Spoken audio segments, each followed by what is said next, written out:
Hi everyone, and welcome to week 4 of our MOOC. Last week's unit was on exercise, so that's what our questions primarily focus on today. And you're currently in the lesson on micronutrients. And so I hope that you enjoy learning about all the different nutrients, the amazing things they accomplish in our body, but really pay attention to the food sources.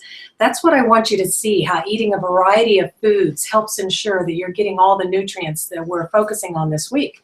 So I'm going to start off with the exercise questions. A lot of these questions I couldn't answer on my own because I'm not a sports RD. But as I mentioned previously, I do have a colleague who is a sports registered dietitian and works with professional athletes, and he is an athlete himself. So I went back to Michael Minnis, and he gave me some really good answers to a lot of your questions since they were kind of outside my expertise. So I've enjoyed learning from some of these answers also. But to begin with, our first question says, how do you avoid injuries during physical activity? And this was for someone that says, I want to make exercise a lifelong pattern now, which is wonderful. Glad to hear that. But I want to make sure I do it right. There's some different things to do. First, you want to make sure that you're using the proper form for the exercise that you're doing. So particularly if you're doing strength training, I would recommend that you get with a personal trainer or one of the employees at your gym or a trusted friend and make sure that someone shows you the correct form, because you can hurt yourself if you're not quite sure. You also want to make sure you have good shoes. Some injuries are due, like if you do a lot of walking and a lot of running, just not having good supportive shoes.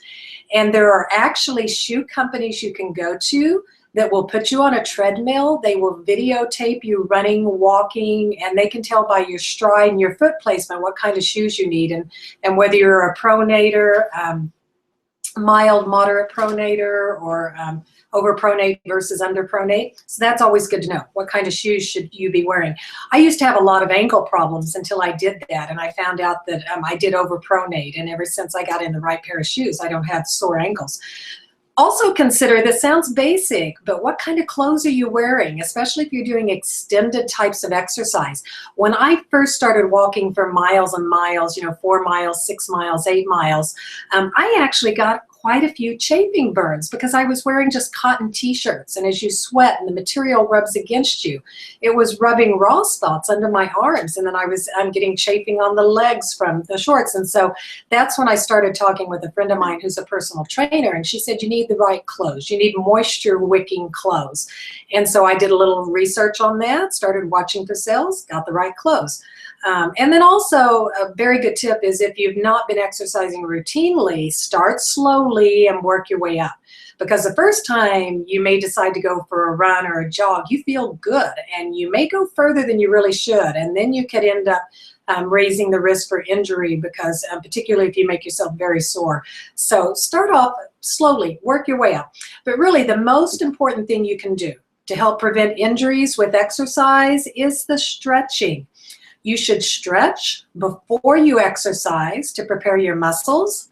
And if you can't stretch before, at least start exercising lightly. As an example, when I do my walks, for some reason I don't stretch, but I do start walking off slowly. For the first 1/4 of a mile, it's a very easy pace, and I kind of do some kicks and things, and then after my 1/4 of a mile, I'll stop, and I actually do maybe about 2 minutes worth of stretching at that point, and then I take off on my power walks. But even more importantly is stretching afterwards. Stretching afterwards is the most critical time because your muscles are already warmed up and it's easier to stretch them. So learning to stretch before with the emphasis on stretching afterwards can go a long ways to preventing injuries. The second question says, do you only burn fat by getting your heart rate in the target zone? And no, you don't. Anytime you exercise long enough, you're eventually going to get to fat stores. And so even if you just did a walking program, the first 20 minutes, you're primarily burning glycogen stores, which is the energy stored in your muscles. And once you've gone through glycogen stores, you start to progressively burn more and more calories from your fat stores. And so somebody that exercises for an hour has started using their fat stores for energy. And you don't have to be in a high target rate zone to do that. However, you can burn a larger amount of calories by hitting your high intensity range. What Michael told me, he says it's true that you will burn a larger percent of fat in a low heart rate zone, but you're going to burn more total calories and therefore more total fat calories if you work at higher intensity. So he recommends exercising at higher intensities if you're able to, because that's going to result in a higher total calories burned for the same comparable amount of time, which means overall you are burning more fat calories. There was a question about planks, which is a strength building exercise. It says, when doing planks, what is the longest that someone can hold them? Michael said to hold the plank as long as you can keep good form. And he said, if you find yourself able to hold the plank for 2 minutes with very good form, then you probably, which he says good forms means your hips aren't dipping and you're keeping a neutral spine. Then he said, if you want to make it more challenging, you can buy a weighted vest and put on, and that will make it harder to hold the planks. Now, for me, that sounds like someone who's really seriously into planks. That's not me. I'm not sure I'd buy a weighted vest for that. But if you are and you want to challenge yourself further, that's a tip.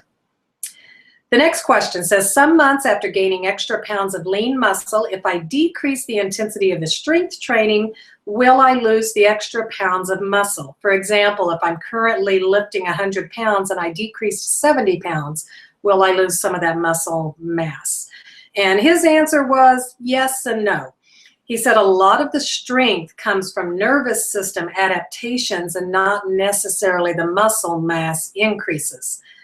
So that there really is a correlation there. But he said total volume of muscle can be correlated with the amount of weights that you're lifting.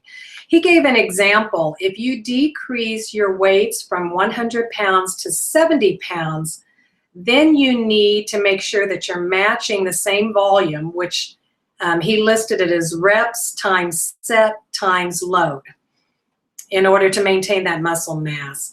Because he says you do want to focus on trying not to lose the strength that you've gained. So for those of you that are knowledgeable in this area, that's his recommendation. Make sure you're matching the same volume, the same number of reps times sets times load overall. The next question, what are some suggestions for someone that gets joint pain when they do such as walking, jogging, or running? This person mentioned they do water exercises, which is always one of the first things I mention, because in water you're not weight bearing. And so that takes a lot of pressure off your joints. But yeah, water is an overall, swimming in particular is an overall body workout. So that's great to do.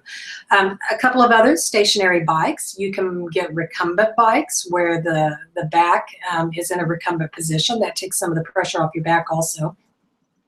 They have spin classes that you can sign up for at wellness centers and gyms. And so you're not in a recumbent position, you're actually leaned over and working really hard. That would give you a great workout. Elliptical machines, I've mentioned to you before, that's one of my favorites, that even though you're weight bearing, it's a very smooth circular motion. And then a rower would be another example. Rowers give you a very hard workout, but again, you're not weight bearing on the joints.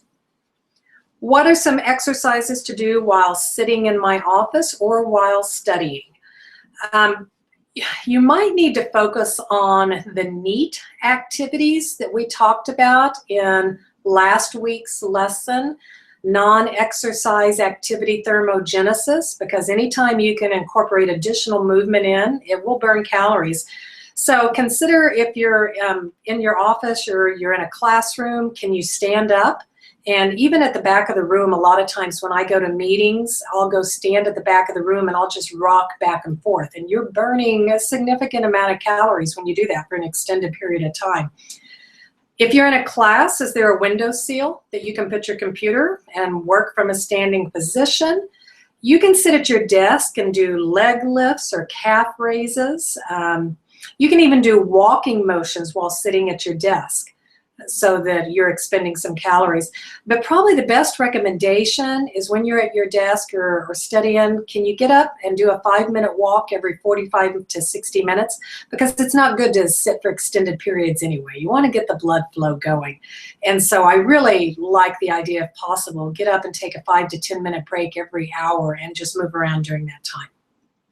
The next question, when doing repetitions, what are the timings for the repetitions? What speed should you do the repetitions at? And is it better to increase the number of reps in a set or increase the number of sets? So I went back to Michael for this answer. He said there are different methods of timing the repetitions. What he likes to recommend is 3 seconds on the down phase. So if you're working with hand weights, count to 3 as you're going down, and then you bring it back up much faster.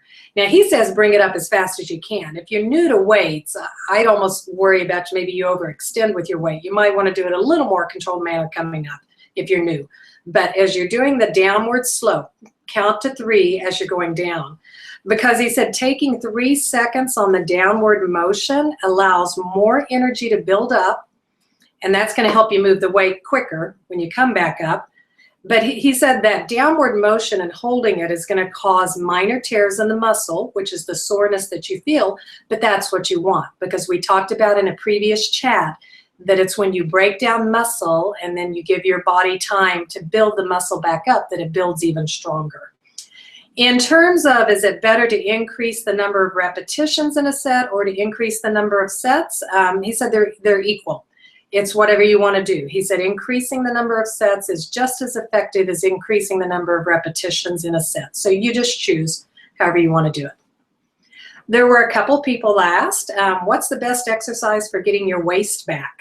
And usually it's women that notice that, but particularly once you've gone through menopause, we tend to get more of the belly fat and the waist fat. And I mentioned, I think in a previous chat, you can't spot reduce. There's no exercises that are going to work on just one area of your body. When you're losing weight and body fat, it can happen from anywhere on your body. And it usually comes from all throughout the body. So you can't spot reduce. So what you really want to do is focus on a well-balanced diet where you are watching your calorie intake. You want to get an exercise program so that you end up in a calorie deficit, and then you'll lose body weight and you'll lose body fat, and you'll see a reduction in your waist and the abdominal area. Another question said, are there abdominal toning exercises? And yes, there are. And you can look a lot of these up. There's YouTube videos that shows you. So some of the words to look for when you're looking for exercises to tone the abdomen, there's abdominal crunches, and there's variations. Some of them are easier on your backs and hips than others. There are some called flutter kicks. There's the obliques. The oblique muscle doesn't get worked as much as it should. And so there's a variation of kind of like a sit-up that you're going at a diagonal motion, like the right elbow to the left knee as you're lifting up. And that's working your obliques. Those are important too, because it gives you a side-to-side motion. So you can look up on YouTube or just Google in general, and you'll see some visual diagrams that show you how to do the toning exercises for the abdomens. Someone asked, is walking 5 hours a day a workout? It probably is, but believe it or not, it may not be considered as a workout by your body. If you work for the post office, for example, and you walk 5 hours a day on your route delivering mail, or I have worked with people who've been security guards, and they will literally walk 6 to 7 hours in their 8-hour shift, just constantly patrolling. You can get to the point that your body is used to it, and so it's not a challenge for the body in any manner.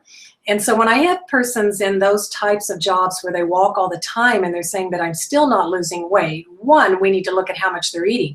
But the other thing that I tell them is your body's too used to this routine, and so you got to switch it up. You still need to throw in some strengthening exercise, another more aerobic cardiovascular activity, just to make the body work a little harder by doing something that it's not used to. Okay, the next question. When I go to the gym, I stick to the treadmill because weights are confusing. What's an easy weight routine to follow that it's hard to mess up for? And I suggest you find equipment that it's the stationary machines. A lot of time it's called circuit strengthening machines. that they're not going to let you mess up form because the machine only works a certain way. There's diagrams usually right there with the machine that tells you how they work, maybe a recommended level of pounds to start with. You can always ask the people who work at the facility to demonstrate the machines for you and make sure you're using it correctly. So if you want to be able to get started on weights without worrying about form, then stationary machines are a good starting place. Now, Michael did suggest that if you start there, you may eventually want to talk to someone and learn how to use the free weights, because he said the machines will inhibit your total range of motion and you don't get as much of a core workout when you're using machines as when you're using free weights. So you could work with a sports RD, you could work with a personal trainer. The employees of the facility you're at should be trained in showing you the different equipment. And then he suggested that even on the stationary machines, you do everything in a row for 12 repetitions and then take a break and do 3 total sets. So he said you may do 12 repetitions of leg press, 12 repetitions of a leg curl, 12 repetitions of a bench press, whatever machines you're choosing to work on, and take a break and then repeat the whole set again. Okay, so that was our exercise questions. I'm going to answer a couple of more questions, and then I'm actually going to go into some previous exercise questions that we were asked. I missed answering this question last time. Someone asked, what's the best types of oils to cook with? And the oils that you cook with, you want them to primarily be higher in the unsaturated fats and the mono, so the monounsaturated and the polyunsaturated fats. Because we do know that saturated fats can raise LDL, the bad cholesterol. Now, I also mentioned, though, that coconut oil, while we know it raises LDLs, it also raises HDLs, the good cholesterol. So the jury's still kind of out on should we be promoting coconut oil or not. But let me give you some example of the oils that are the highest in monounsaturated fats and polyunsaturated fats. Your highest in the monounsaturated fats is canola oil and safflower oil, and olive oil is very high. Now, some others that are still good to use because they've got some monounsaturated fats and also high in polyunsaturated would be flaxseed oil, sunflower oil, corn oil, soybean oil, peanut oil being a nut, high in monounsaturated, and cottonseed oil. So a lot of times it depends on what flavor you want from it, because obviously if you use olive oil, you're going to notice the flavoring difference. So it needs to fit your recipe. Some of them have higher smoke points than others, so it depends on, are you going to be frying something in them, and the smoke point might make a difference. But the ones to be more careful of, because they contain saturated fats, would be the lard, the palm oil, palm kernel oil, butter, and coconut oil. There was a question about the 5-2 diet, 5:2 days. And this was a diet that started getting publicity back in 2012, where you eat normal for 5 days and then you severely restrict your calories for 2 days. For women, a severe restriction was 500 calories, and for men, 600 calories. And people did lose weight on the diet, but the reason they lost weight is because they were in a calorie deficit. That's what any diet does. There's nothing magic about eating normal for 5 days and then being in a close to fasting state for 2 days. It's just that they ended up with a calorie reduction, and therefore their output was greater than their input, and they lost weight. The problem with these types of diets is they're not sustainable. And if you lose weight on this diet and then you go back to eating regular because you didn't learn how to change your regular intake, you're going to gain the weight back. Losing weight, gaining weight, losing weight, gaining weight is actually more dangerous for your health to be going through that cycle than it would be to just maintain an overweight status, because every time you lose weight and regain, the composition of your body changes and you're putting on more unhealthy fat stores.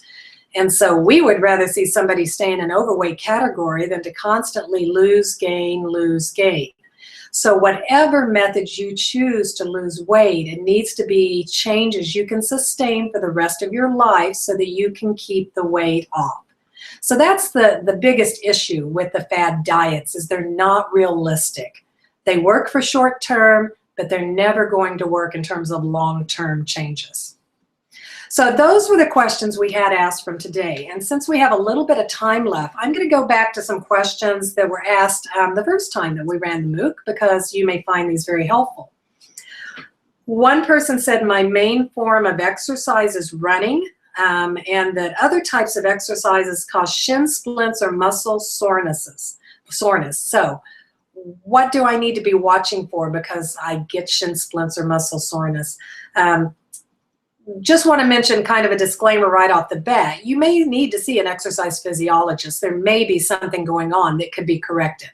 But if we're assuming that there's nothing really serious to be concerned about, with the shin splints, the first thing I'd say is, are you stretching before and after? Because we have a lot of studies that show that one of the best ways to deal with shin splints is your stretching, particularly the stretching after, as I mentioned, because your body's already warmed up. Keep in mind that muscle soreness is expected when you start any new type of exercise, but if you're doing it consistently and doing your warm-ups and your stretching, the soreness will eventually decrease. And this person also said, I live in a rural area. What can I do when the weather's bad? And again, I'm going to mention YouTube videos. I've even started using some to help with some strengthening exercises lately, just to kind of help entertain me. And so on, you can rent them. Some videos and CDs, but you can, YouTube is really the easiest place to find something a little different if you need some variety or just some ideas. The question was asked that I'm exhausted from working 2 different jobs. What can I do to get motivated to get up and move? And I have a long list of things here, so that's why I wanted to mention it, because motivation is difficult. We talked about last week already to set small goals. So you might say, I'll walk in place for 20 minutes. Make it small. Don't expect yourself to start off with 1 to 2 hours, because you're setting yourself up for failure. And then post your progress. We posted in the exercise chapter last week a tennis shoe that is broken up like a puzzle into 100 days. And so you can post something like that where you can see it and start coloring in the days so that you can see your progress. And it's a visual reminder that you made the goal to exercise. Make a list of why your health is important to you, so that again, you can constantly remind yourself there's value in what you're doing and can commit to it. Read inspirational stories and find inspirational messages. That's why I try to send you one each week. MyFitnessPal and Spark People are 2 websites that both have a lot of inspirational stories and messages that people share.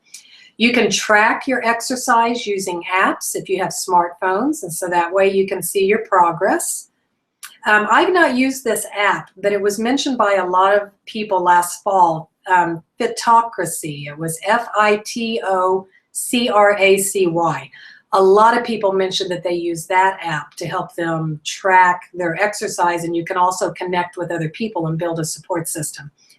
Which leads into the next point, get an accountability partner. Find someone that will commit to an exercise schedule with you. And even if you can't exercise at the same time together, you can report back to each other. And that accountability can help you stay motivated. Sign up for something. Maybe sign up for a 5K, which is a little over 3 miles. And then you've got a goal, something to start working towards. Or if you've been doing 5Ks, maybe it's time to bump up to a 10K. I signed up for a half marathon at the end of April to walk because I don't like getting outdoors and exercising in the wintertime. And signing up for the half K is going to make me get out even when it's cold so that I can get ready for the half marathon.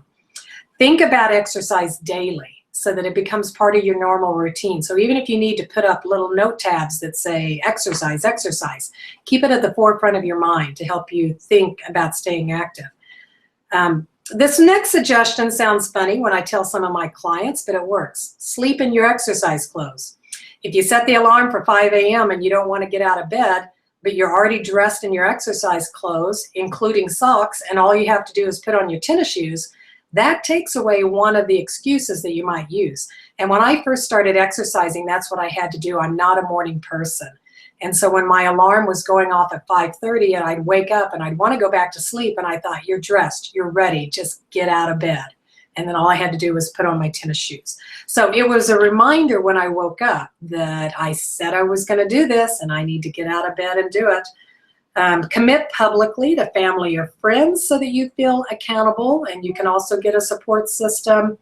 When you have a bad day or two, don't give up. It's just one day. It's just 2 days. It's not that big of an impact. You get back into your routine. Go online and read about exercise. There's a lot of websites, and they'll even send you daily messages about exercise tips, how to dress, how to hydrate, events that are coming in your area. Active.com is one that I'm on their listserv for, and I get a lot of good articles through them. Focus on the benefits and not the difficulties. Instead of focusing on how tired you are, focus on how good you feel when you're done. And then focus on the positive self-talk. Instead of saying, I'm too tired, say, I can do this. If it's only for 10 minutes, I can do this. Okay, so those are a few things to help you get motivated. I had a question about what are some good exercises for older adults. And the first thing you want to do is make sure that it's safe for you to exercise. You're probably having regular doctor's visits, maybe once a year when you get to a certain decade. So just make sure that your doctor approves you for any type of exercise. I think walking is one of the best things you can do. Walking is one of the safest exercises. You can also do it indoors and use a chair for support if you don't have good walking paths around you, or if you get a little off balance and may not recover too quickly, then walking indoors with a chair for support. Gardening, walking the dog, chair exercises. And again, you can go on YouTube and find videos that show you how to perform exercises while sitting in a chair. And there's no reason older adults can't do strength training. We encourage it. You can do weights and do lunges and chest presses.